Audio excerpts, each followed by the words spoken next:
मोठी बातमी आहे राज्यातील हवामान संदर्भातली।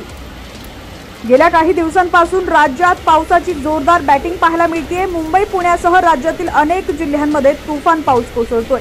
पावसाचा हा जोर 24 मे पासून 28 मे पर्यंत राहणार आहे।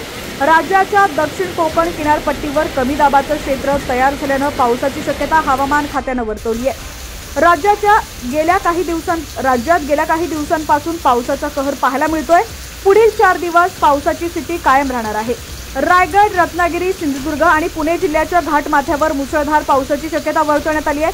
त्यामुळे हवामान खात्याने रेड अलर्ट जारी केलाय। त्याचबरोबर बुलढाणा, यवतमाळ, लातूर, नांदेडमध्येही जोरदार पावसाची शक्यता असल्यानं ऑरेंज अलर्ट देण्यात आलाय। सातारा, कोल्हापूर जिल्ह्यांसाठी सतर्कतेचा येलो अलर्ट देण्यात आलेला आहे।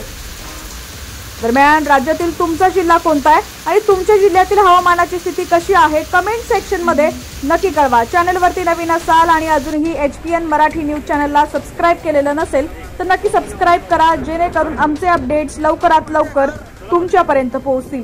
राज्यातील विविध जिल्ह्यांमध्ये पावसानं अक्षरशः कहर केल्याचं आपल्याला पाहायला मिळालेलं आहे।